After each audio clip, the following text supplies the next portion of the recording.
Assalamualaikum warahmatullahi wabarakatuh dan salam sejahtera. So, nama saya Muhammad Syubair Wamil Bosman, di Undang 8133.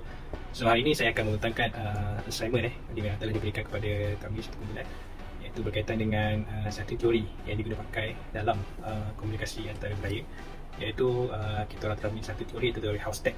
Okay, di mana satu teori Hofstede ni kita nampak sangat dekat dengan kita, dan benda ini boleh dibincangkan untuk kebaikan bersama. Organisasi yang kita orang nak pilih iaitu seperti biasa PDRM, Polis Diraja Malaysia. Kenapa kami ambil PDRM?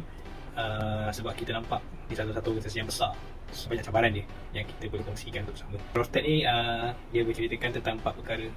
Okey, yang pertama adalah berkaitan dengan power distance, iaitu di mana pengasingan kuasa antara dalam bahasa mudahnya hierarchy lah. Okey, yang kedua dengan uncertainty avoidance, iaitu dia ketidakpastian yang tinggi. Yang ketiga berkaitan dengan individu dan kolektif, iaitu berkumpulan. Dan yang keempat adalah berkaitan dengan maskulin dengan feminin. Okey, sebagai contoh yang kita ambil bagi pasukan PDRM. So kita boleh nampak PDRM ni dia salah satu unit yang besar. So dia mempunyai dari segi teori tu kita boleh bincangkan, iaitu berkaitan dengan power distance. Boleh kita nampak ada kuasa ketua polis negara, iaitu pembantu dia, dan juga unit-unit yang berkaitan untuk menjalankan suatu tugas yang dikatakan sebagai mencabar. Okey, berkaitan dengan uncertainty avoidance ni, kita boleh bercakap kepada dua, iaitu ketidakpastian yang tinggi dan juga toleransi yang tinggi. Di mana apabila seorang tu tidak pasti dengan satu perkara, dia akan melakukan suatu perkara untuk meningkatkan kesedaran dan meningkatkan kawalan dari segi undang-undang. Dan yang kedua dia adalah berkaitan dengan toleransi yang tinggi, di mana apabila seorang ni atau pasukan ni dia bersedia untuk bertoleransi, atau dia bersedia untuk berunding dan dia sanggup menerima risiko terhadap satu perkara itu. Okay, dalam menyiapkan assignment ini, so kita orang menghadapi pelbagai cabaran. So antara cabaran dia, saya serahkan kepada rakan-rakan saya untuk dikongsikan kepada semua. Terima kasih. Penatnya belum puasa ni. Aduh, assignment tak siap lagi. Lepas dah raya dah. Hai. Assalamualaikum warahmatullahi wabarakatuh. Nama saya Rusmini binti Rosman. Nombor matrik 267371. Begitulah adalah satu adegan bagaimana cabaran untuk menyiapkan tugasan secara kumpulan di dalam bulan Ramadan. Seperti kita sedia maklum, tugasan kumpulan mempunyai pelbagai masalah, terutamanya daripada pelajar PJJ, disebabkan ada ahli kumpulan yang bekerja di dalam sektor swasta, ada yang bekerja di dalam sektor kerajaan. Jadi ada juga yang bekerja dalam shift, ada yang bekerja dalam waktu pejabat. Justru itu faktor masalah komunikasi ini harus diatasi dengan kata sepakat dan tolong-menolong. Antara cabaran yang kita hadapi adalah ada ahli kumpulan yang lambat untuk menjawab respon di dalam WhatsApp group. Kita sedia maklum pelajar PJJ berjumpa contohnya dalam sebulan sekali. Jadi proses perbincangan itu adalah sangat singkat. Jadi melalui platform WhatsApp group je lah dapat membantu kita menyelesaikan masalah dalam tugasan dengan cepat. Walau bagaimanapun disebabkan ada yang bekerja di luar kawasan, menyebabkan mereka lambat untuk menjawab WhatsApp group dan sekaligus lambat untuk menyiapkan tugasan tersebut. Yang kedua adalah masalah kerja yang tidak siap dan tepat pada masanya. Okey, seperti ada pelajar yang lambat untuk menyiapkan task, mungkin kerana tak faham. Jadi mereka ketua kumpulan lambat untuk compile task tugasan tersebut. Yang seterusnya adalah beban kerja yang tidak seimbang. Ada ahli kumpulan yang mahir dalam editing, seperti dalam video, ada ahli kumpulan yang mahir dalam laporan. Jadi orang yang mahir tu dia fokus kepada satu perkara je. Jadi bagi ahli kumpulan yang tak mahir tu, dia tak adalah diberi task untuk tugasan tersebut. Sepatutnya tak boleh macam tu. Semua ahli kumpulan kena terlibat dalam semua task tersebut, supaya kalau tak tahu kenalah belajar. Macam itulah konsep dia. Jadi masalah komunikasi ini dapat diatasi dengan kerjasama dan kesepakatan dalam kumpulan. Justru itu dalam menyiapkan tugasan ahli kumpulan ini, marilah kita sama-sama berganding bahu tanpa kalau ada berselisih pendapat tu kita ambil secara hati terbuka dan kita turunkan ego. Mungkin dengan cara tersebut dapat menyiapkan tugasan dengan cepat. Sekian, terima kasih. Assalamualaikum warahmatullahi wabarakatuh. Nama saya Ahmad Zaid Kamarul bin Awang. Nombor matrik 267445. Jadi kaitan dengan teori Great Hofstede yang kumpulan penulis pilih dan mengumpul adik-adik untuk menyiapkan tugasan yang diberikan.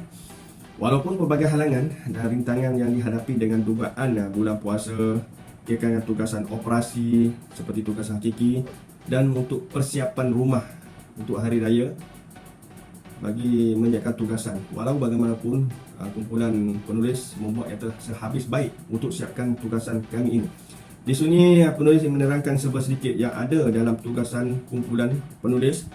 Secara detailnya, sahabat-sahabat penulis sudah terangkan seperti video sebelum inilah.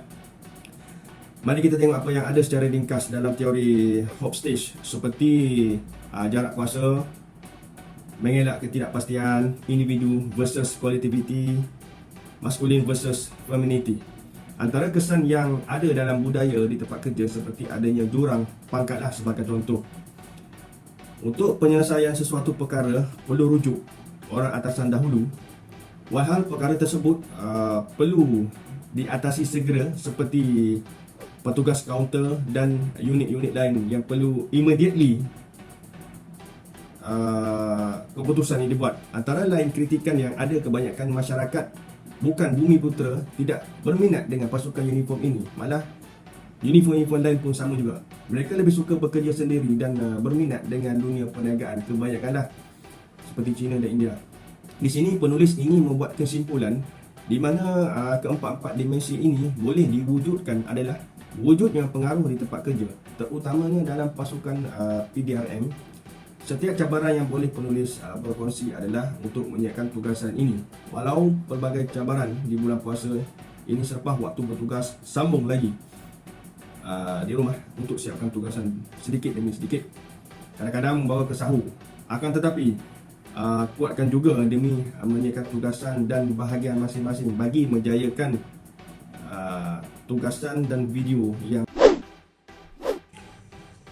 Assalamualaikum dan salam sejahtera. Saya Muhammad Sufian bin Zakaria, 267212. Saya akan mengupas berkenaan cabaran dalam pengagihan tugas kepada kumpulan. Pengagihan tugas dalam kumpulan menjadi cabaran besar kepada setiap ahli kru kerana terdapat beberapa masalah dan cabaran. Berikutlah cabaran yang mungkin dihadapi dan cara mengatasinya. Kesukaran dalam berkomunikasi. Kesukaran dalam berkomunikasi mungkin berlaku kerana jangkaan setiap kumpulan mungkin berbeza. Oleh itu, penting untuk menetapkan saluran komunikasi yang jelas sejak awal dan untuk memberi inisiatif untuk berkomunikasi secara berkesan dengan ahli kumpulan yang lain. Cabaran yang kedua, ketidakseimbangan dalam sumbangan pengagihan tugas. Terdapat kemungkinan bahawa beberapa ahli kumpulan mungkin mengambil tanggungjawab yang lebih besar daripada yang lain. Untuk mengatasi cabaran ini, penting untuk memastikan bahawa tugas dipecahkan dengan adil dan setiap kumpulan mempunyai tanggungjawab yang setara. Yang ketiga, kesulitan menjadualkan waktu. Ahli kumpulan yang mungkin mempunyai jadual yang sibuk, bekerja secara shift, berkahwin, yang membuat sukar untuk berjumpa dan bekerjasama. Oleh itu, penting untuk merancang jadual secara terperinci dan memastikan setiap ahli kumpulan dapat memenuhi tanggungjawab masing-masing dengan masa yang telah ditetapkan. Cabaran yang keempat adalah kesulitan dalam mengambil keputusan. Tugasan yang diagihkan, setiap ahli mempunyai tanggungjawab yang tertentu dari segi membuat tugasan, menyiapkan tugasan dan juga menghantar tugasan yang diberi dalam tempoh yang ditetapkan. Sekian sahaja daripada saya, cabaran pengagihan tugas. Assalamualaikum. Salam sejahtera saya ucapkan sebagai refleksi tentang pengalaman dan cabaran yang saya dan ahli kumpulan saya yang lain harungi semasa kami melakukan tugasan kumpulan. Saya Syamila Hussein, nombor metrik 268212. Bersama 4 orang lagi rakan karib saya yang lain, yang mana kami telah berjaya menyiapkan tugasan yang diamanahkan oleh Puan Siti Azura kepada kami dengan sempurna. Sepanjang perjalanan untuk menyiapkan tugasan ini, banyak sangat perkara-perkara yang kami pelajari, yang mana ia menjadi kayu pengukur untuk kami tidak mengulangi kesilapan yang sama pada masa akan datang. Saya dan ahli kumpulan saya tidak menjangka bahawa kami dapat menyiapkan tugasan ini dalam tempoh masa yang ditetapkan. Walaupun begitu, namun kami menghadapi berbagai kekangan juga dari segi masa, dari segi fikiran serta kekurangan sumber yang kami kumpul. Ialah kan, masa itu emas, merupakan peribahasa yang sesuai untuk semua pelajar. Namun semasa kami mendapat tugasan ini, waktu tu saya adalah orang yang terlalu busy dengan tugas, sehingga kan saya mengabaikan kawan-kawan yang lain. Sebab sebelum ni saya adalah orang yang pertama yang akan memberi arahan, memberi task kepada kawan-kawan yang lain. Namun kali ni saya mendapat kritikan daripada sahabat saya iaitu Zubir. Dia adalah orang yang paling kecewa dengan saya sebab sebelum ni saya lead ahli kumpulan lain dengan pantai dan tegas. Tidak dapat berkomunikasi dengan baik dan kami melakukan semuanya pada saat-saat akhir. Satu hari tu sedang rancak juga kami berbual dalam grup WhatsApp dan Rosmini dia perasan mengenai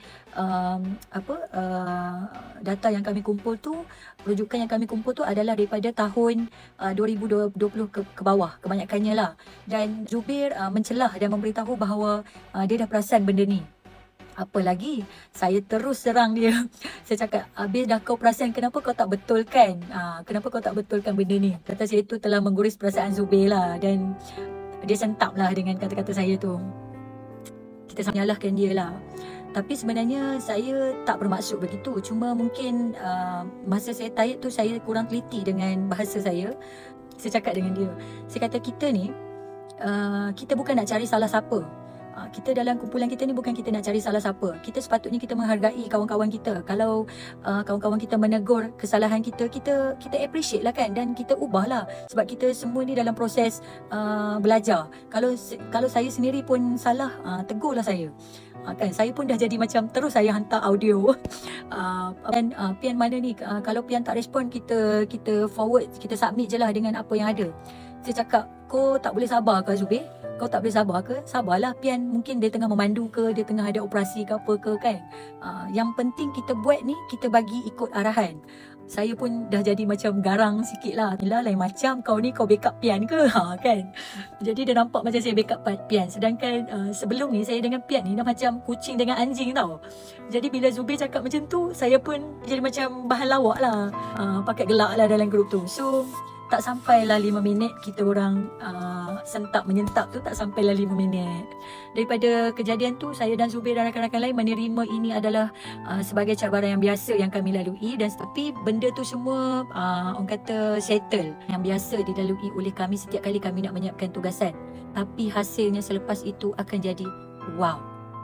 Alhamdulillah, kami pantas membuang perkara-perkara yang boleh menghilangkan mood kami tak sampai 10 minit. Memori yang sangat indah satu hari nanti apabila kami sama-sama menaiki pentas. Saya juga bangga dengan sahabat-sahabat saya kerana sentiasa memberi kerjasama. Walaupun kadang-kadang saya bersikap keras, macam beri arahan, namun rakan-rakan lain faham akan tindakan saya tu hanyalah tidak lain tidak bukan untuk memberi komitmen padu kepada nama baik kumpulan kami.